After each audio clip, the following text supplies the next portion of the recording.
Search is still on for the suspect in a deadly shooting in Sandy, not far from where the shooting happened tonight. This one last night. Yeah, police say 39-year-old Josh Pectol was shot and killed during an attempted robbery at Main Street Park in Sandy.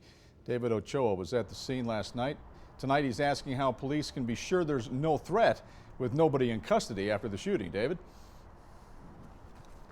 Yeah, last night Sandy police told me that they don't believe there's a threat to the public after this shooting. Now, I went back to the park today and I talked to some people who claim they were there when this all happened. They told me that after the attempted robbery, Pectol and his child tried running away through the park, but he was then shot in the back. Now, that's just what they said. Police haven't given us any details on exactly what had happened, but they did say that Pectol and the shooter knew each other.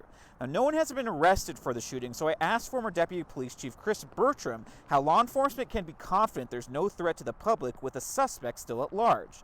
He says in certain cases, such as robberies, a suspect is targeting the victim for a reason. Law enforcement believes that there isn't a significant risk to everybody else, only to this one person in this case. And so you're banking on the fact that, you know, this individual is not going to do anything else, is not going to harm the public.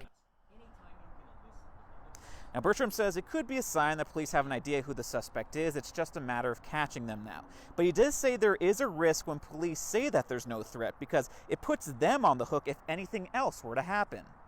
I know as a chief, when you make a statement like that, it's very powerful for the public. We don't want to alarm the public and get them too scared. At the same time, we don't want to report that there isn't a danger to the public when there may be a public safety risk.